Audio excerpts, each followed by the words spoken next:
E a gente vai estar aqui com pipoca na mão para assistir a esse espetáculo. Que tempos interessantes para ser jornalista e estar vivo, né, gente? Hoje em dia é bastante complicado, né, para os amantes da censura, porque hoje é o dia em que Mark Zuckerberg decidiu tomar lado e dizer que já deu, já basta, é já o fim da censura dentro e fora dos Estados Unidos, porque o CEO da Meta, né, que é o grupo que controla o Facebook, o Instagram e o WhatsApp, disse que vai acabar com o programa de checagem de fatos, ou seja, aquele programa que basicamente censura as informações, as postagens, as fotos, os textos que não agradam os censuradores, né? E com isso vai imitar, vai se inspirar ao X que tem notas da comunidade. Tudo isso não agradou muita gente aqui no Brasil e o Ministério Público Federal decidiu tomar medidas em resposta ao anúncio Zuckerberg sobre o encerramento desse programa de checagem e está planejando notificar a Meta para confirmar se essas novas regras serão implementadas no Brasil, já que, segundo o Ministério Público Federal, essa decisão poderia impactar a regulação de conteúdos postados nas plataformas que são sobre o controle da Meta. Então, eu iniciaria com os nossos comentaristas, iniciando o nosso giro de comentários, com o nosso comentarista direto dos Estados Unidos. E aí, Constantino, Zuckerberg embarcou no time da liberdade, é só manobra econômica, e o Ministério Público Federal ficou ofendidinho? Sentiu, Galvão? Sentiu, Galvão. Então, vejam só. Eu não ligo tanto, Carlos, para as motivações do Zuckerberg. Há muita gente falando, ele é oportunista, ele é um camaleão, ele está com medo de sofrer retaliação e acabar preso porque ele foi um colaboracionista do regime democrata com censura e tudo mais. Isso é o que menos importa nesse momento. O fato em si é grandioso. O Mark Zuckerberg, dono da Meta, que é dona, por sua vez, do Facebook, do WhatsApp e do Instagram, ele aderiu à luta pela liberdade de expressão no time Elon Musk, Donald Trump, Jeff Bezos, já foi para esse time, só falta a turma da Google, do Alphabet, o Sergey e o outro lá. Então é uma grande notícia para quem defende a liberdade e uma péssima notícia para os censores. Tanto é que basta ver a reação, né, Cauti, desculpa, eu estou me acostumando. Olha só, o Pablo Hortelado, o especialista e porta-voz da censura da esquerda, né, com ar de ciência, no Globo, Zuckerberg adere ao trumpismo. O CEO da gigante de tecnologia anuncia mudanças que se alinham ao governo do Trump. Leonardo Sakamoto, né, enfim, uma figura petista, dispensa apresentações porque é um militante do regime. Zuckerberg se ajoelha a Trump, aproxima o Instagram do X e dá recado ao STF. E na Folha de São Paulo teve a minha preferida. Zuckerberg age como biruta ideológica e busca benefícios financeiros, dizem especialistas. Bom, na prática, Carlos, o que nós temos é o seguinte: chega de checadores de fatos, que são militantes de esquerda disfarçados.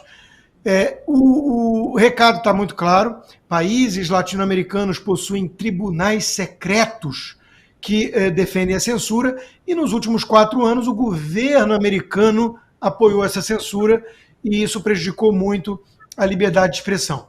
Ele está denunciando o que ele sofreu do governo Biden, o que ele foi cúmplice, de certa forma, então é uma forma dele fazer um acordo, digamos assim, o Trump já se manifestou nesse sentido, né?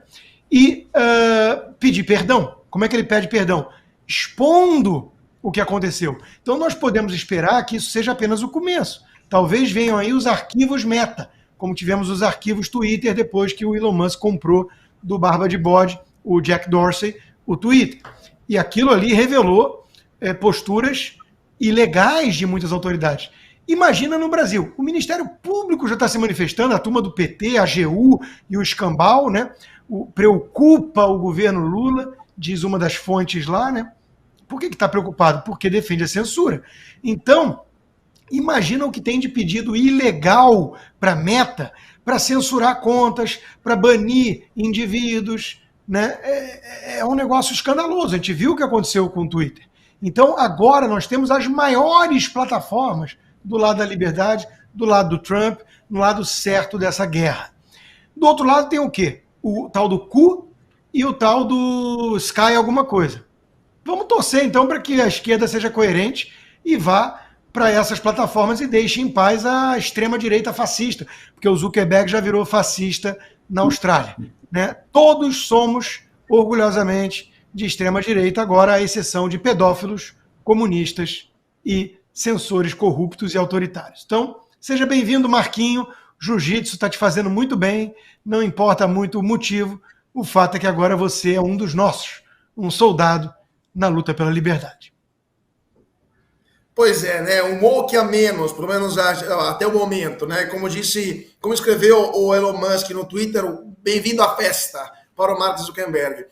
Antes de passar a palavra para a Fabi, eu só queria complementar também esse elenco de histeria da mídia brasileira. Hoje me diverti, hoje à tarde, porque aparentemente foi ligado o botão histéricos das redações, e o meu favorito até o momento é o Estadão, o Sérgio De Nicoli, que escreve, abre aspas, Meta escolhe lado político, quer em troca ferramentas para estabelecer a sua própria ditadura. Assim, já estão dizendo que o Zuckerberg quer criar a ditadura da Meta. Fabi Barroso, sua opinião, nessa ditadura da Meta, seremos todos obrigados a postar fotos com filtro no Instagram ou terá salvação para as pessoas que não gostam de se expor tanto assim? Realmente, eu vim até homenageando aqui o Trump, né, ficou conhecido pelo liberdade de expressão, né, free speaking, que é uma camiseta que fez parte aí do último 7 de setembro, aqui, ó, gente, tá aqui a camiseta, porque ele inaugurou um movimento, né, um movimento que está sendo chamado de fascismo, é inacreditável. E talvez os cabelos, né, do Zuki tenha dado essa força para ele, porque ele ficou um pouco mais cabeludo, tá lutando jiu-jitsu e ficou um pouco mais corajoso. Eu estou na mesma pegada do Constantino. Não me interessam os motivos dele, particulares. Uma coisa que dá para falar de pronto aí, porque são negócios, e negócios precisam sobreviver, né? E não existe ditadura ou pauta woke que sobreviva no mundo atual com as verdades que estão vindo e que virão ainda pela frente. A gente vai ter muita verdade pela frente. Vai ser uma delícia acompanhar. Aí vocês pegaram aí aspectos da mídia da esquerda, eu faço questão de trazer um dos gigantes do jornalismo. Dá para dizer que é da direita? Não sei, gente, mas o J.R. Guzzo, que é um dos meus jornalistas prediletos, acabou de escrever o seguinte no Twitter, eu faço questão de contar para vocês. Desde que restabeleceu a liberdade de opinião no X, Elon Musk é descrito como um bilionário débil mental que quer impor o fascismo ao planeta. Agora, o dono do Facebook, Meta, faz a mesma coisa e elimina a censura nas suas plataformas. Mais um para Alexandre de Moraes prender, fecha aspas aí, para o Guzzo. E é isso que a gente já está assistindo. Eu fiquei de cara aqui quando o Cauty, logo aqui no começo, disse que o Ministério Público Federal já está se mobilizando. Essa eu perdi, não está dando tempo de acompanhar o choro. O problema, gente, é que não existe exceção no Brasil, mesmo porque no Brasil não foi aprovada nenhuma lei que condicione aí, né, isso aqui, a não ter liberdade de opinião. Não existe crime de opinião no Brasil. E se quiser que hajam isso, aí tem que fazer igual o Bessias. Eu chamo ele eternamente, né, de Bessias. É o Messias lá, que é a AGU, mas ele já saiu dizendo precisamos regular as redes sociais. Força, amigão, vai precisar de muita força, porque essa coisa de calar um a um não deu certo. Essa coisa de calar turminhas não deu certo. Essa coisa de tirar uma rede não deu certo. Vocês estão subestimando a força do brasileiro que sobrevive a chikungunya, a dengue e a 3 governos petistas. Pois é, né? Agora, Serrão, eu queria também, estava dando uma olhada aqui nas declarações da histeria coletiva generalizada que se instalou, não só nas redações, mas também lá na Praça dos Três Poderes, né? E o Jorge Messias se juntou a essa turma que está esperneando, dizendo que essa decisão do Zuckerberg vai aumentar, abre aspas, a desordem informacional. Fecha aspas.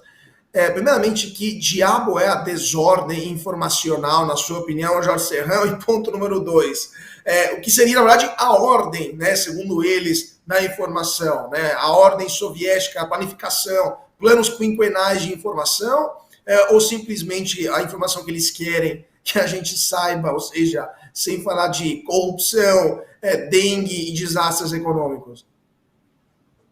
Olha, não é fácil, hein? Primeiro eu vou dar saudações a Carlo Caucci, o primeiro apresentador estrangeiro a estar tomando conta de um telejornal no Brasil. Isso é um fato inédito. Segundo, tem que mandar um grande abraço ao nosso Manuel Gomes, pelo feito que ele conseguiu hoje. Acho que ele pediu uma viagem paga pelo Elon Musk para botar Rodrigo Constantino tocando bateria na Lua, na nova abertura do Braddock. Vocês viram, né? Sensacional essa abertura. Olha, está condizente com os novos tempos.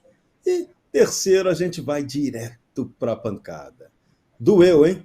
Doeu. Lourão falou com o Lourinho e o Lourinho disse: acabou a censura aqui na minha meta. Olha que bacana, hein? E aí, isso deixou a juristocracia e afins tupiniquins totalmente aloprados. Essa de reclamar que ele não pode alterar as regras porque nós ainda estamos avaliando como é que vai ser a regulação no Brasil.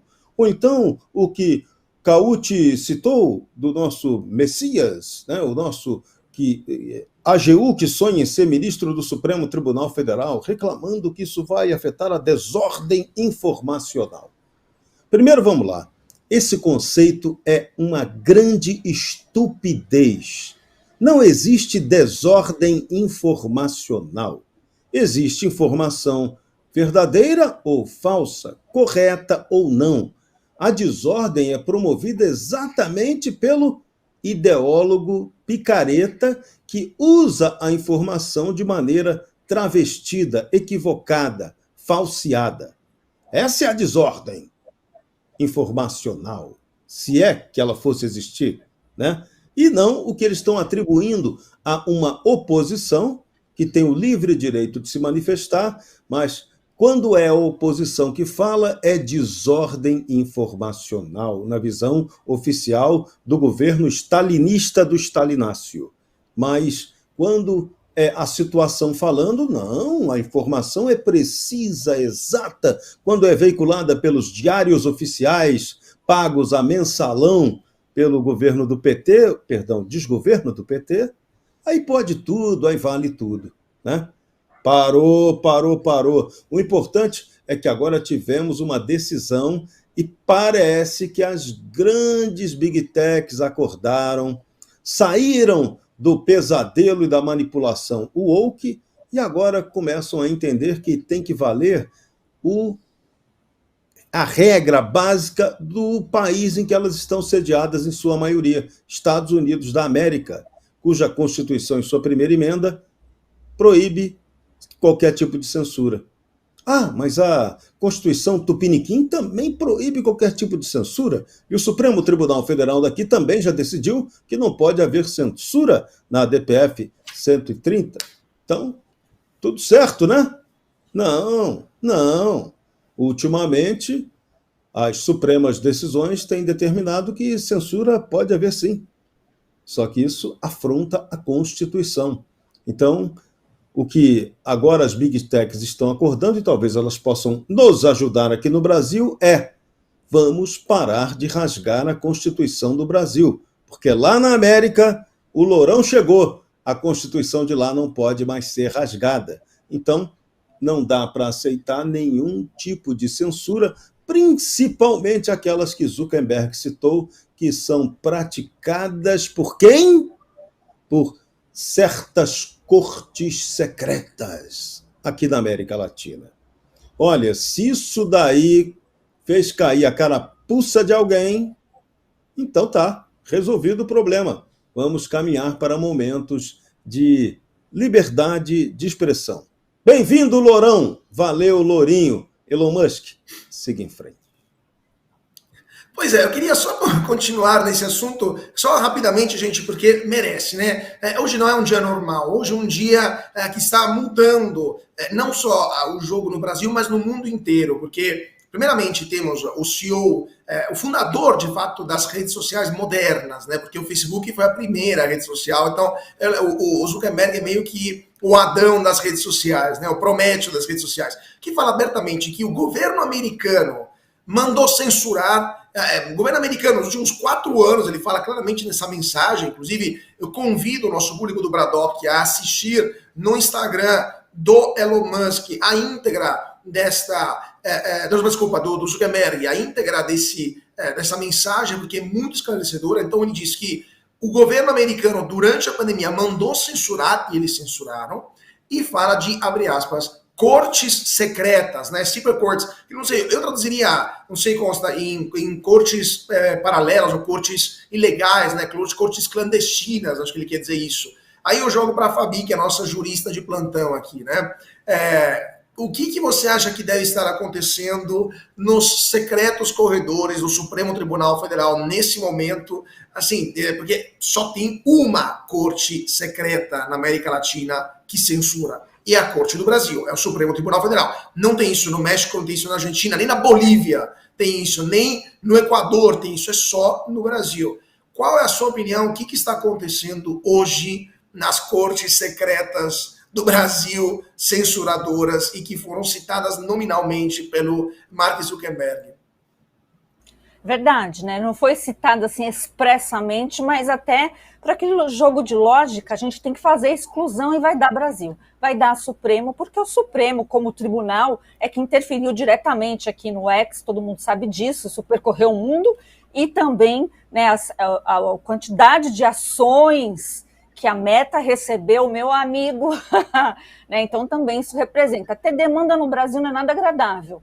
Agora tem o outro lado. A gente sabe que os ministros estão fechadinhos, né? Eu sempre falo que o pessoal ainda fica muito animado a imaginar, por exemplo, o próprio ministro Alexandre de Moraes sofrendo com alguma coisa. Não, gente, eles não têm autocontenção, não tem. Então, esse é o primeiro passo que a gente está vendo. Viram outras medidas, com toda certeza, Trump nem tomou posse ainda, mas é importante, essas empresas são americanas. E tem um pessoal aí, né, eles mesmos na pessoa física, que tem ativos, penso eu, nos Estados Unidos, ou trabalham com empresas americanas, cartão de crédito e etc. Então, eu sonho com isso, né, sonho com a justiça do olho por olho neste caso, porque não basta apenas corrigir o erro crasso de tirar a liberdade de expressão do indivíduo, mas tem que também trazer à tona tudo o que foi feito. Então, quando a gente trazia à baila que um dos assuntos que nos proibiram de falar, que eram as eleições,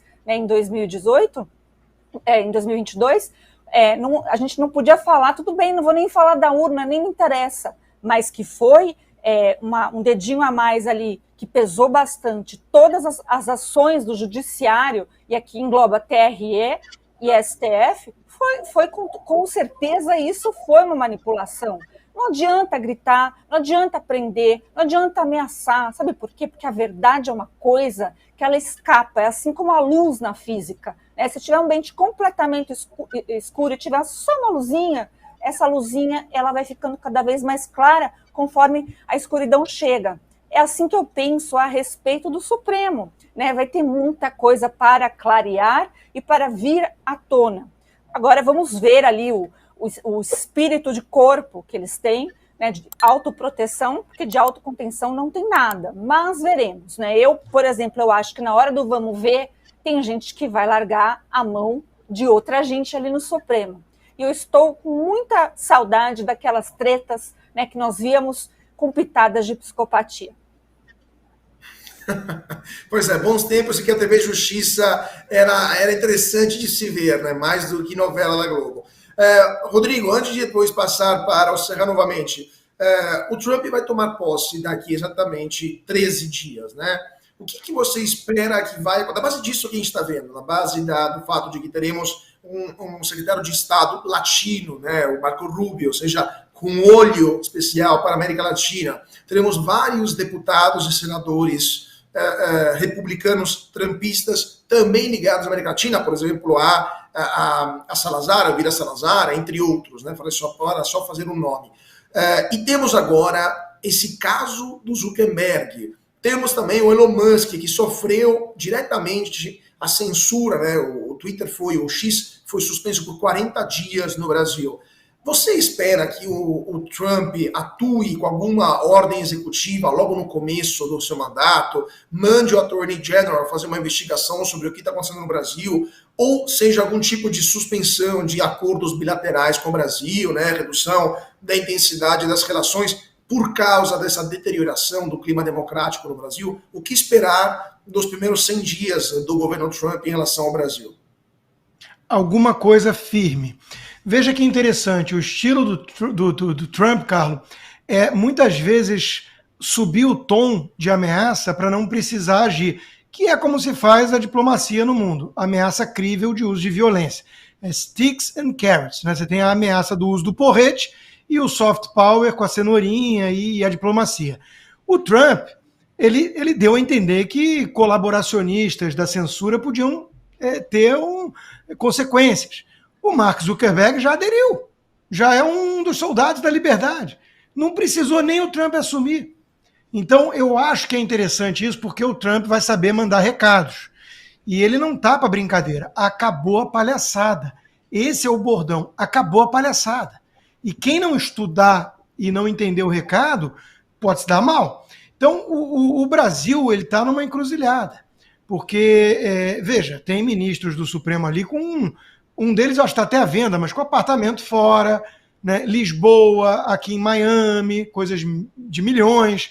E isso tem consequências no mundo ocidental. Se você vira um pária mundial oficial, se você entra para o eixo do mal de forma completa e absoluta, isso tem consequências. Sanções econômicas podem estar na mesa, eventualmente alguns atos que o Trump, como presidente, tem poder, que vão direto na pessoa física, no CPF de indivíduos que estão praticando crimes contra a humanidade, que eles deixam de existir no mundo ocidental, não podem ter conta em banco, cartão de crédito e por aí vai. Então, o sistema está reagindo porque está acuado. O Alexandre de Moraes e companhia, eles não têm o que fazer, eles não podem agora mudar o discurso e acabar com a censura. Eles não podem fazer isso, então eles vão ter que dobrar a aposta. Por isso é a análise de muita gente de que o Brasil vai piorar antes de melhorar. Só que essa piora mergulha o Brasil numa situação meio Venezuela, meio Coreia do Norte, Cuba. E como é que fica para a turma do sistema que adora viajar? Que gosta de ir para Lisboa, que adora vir aqui para os Estados Unidos, que tem apartamento? Como é que fica para esse pessoal? Vão viver que nem vive a turma da narcoditadura do Maduro? Vão viver que nem os ditadores de Cuba? Que estão numa bolha, estão isolados do mundo livre?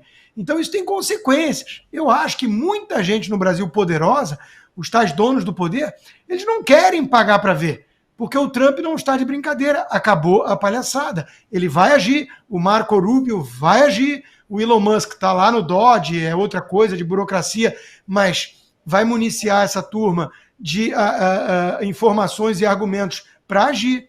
Então não é retórica. Não é palhaçada. Ele usa a ameaça para não precisar fazer nada concreto. Mas, para bom entendedor, meia palavra basta. Para quem tem juízo, né, eles entendem o recado. Se o Brasil resolver brincar de peitar, como disse o Padilha, né, o Trump vai ver o que é bom para tosse, mexer com o Brasil, né, se ficar nessa retórica ridícula de maconheiros do DCE contra o Império Estadunidense e tudo, eles vão pagar um preço alto. Vão pagar um preço alto. Eu acho, Carlos, e esse é o meu otimismo, eu acho que vai piorar antes, mas que os donos do poder, pensa aí em banqueiros, industriais grandes, uma turma poderosa, uma certa emissora, né? Eu acho que eles vão preferir entregar o Lula e o Alexandre de Moraes numa bandeja do que o Brasil virar um pária, um eixo do mal oficial, uma Venezuela sob sanção, com consequências nefastas para todos os envolvidos. Então, me parece que vai começar a ter aí uma certa placas tectônicas se mexendo, uma certa reação em cadeia de quem vai começar a mexer as pecinhas para se proteger, se blindar e entregar algumas cabeças para sobreviver. Entregam os anéis para viver, né? Eu acho que isso é possível, só que para chegar lá, alguns vão gritar alto antes e vão tentar botar Ministério Público, a AGU e o escambau, até o STF, multa milionária no WhatsApp, né? Porque são empresas correlatas e por aí vai na meta, vão começar a agir e isso vai gerar mais consequências ainda. O Brasil está exposto hoje, cara. Falei demais. O Brasil está exposto hoje. E essa reação que o sistema está demonstrando agora vai acelerar o processo. Pois é, Serrão.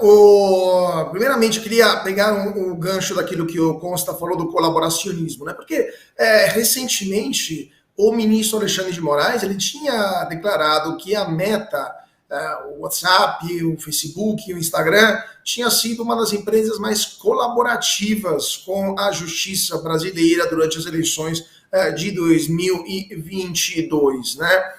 Então, ele usou esse termo colaborativo, ou seja, já estamos falando de colaboracionismo, né? E agora, na sua opinião, Zuckerberg entra no inquérito do fim do mundo também, assim como entrou o Elon Musk, ou eles vão ter um pouco mais de bom senso, evitar de passar ridículo, de incluir mais um tycoon americano, né, nesse inquérito completamente legal, sempre vou lembrar, né? Carlo Cauti, aí é com o Supremo, Roberto Carlos e as baleias azuis. Se o Zuca vai entrar ou não, eles vão resolver.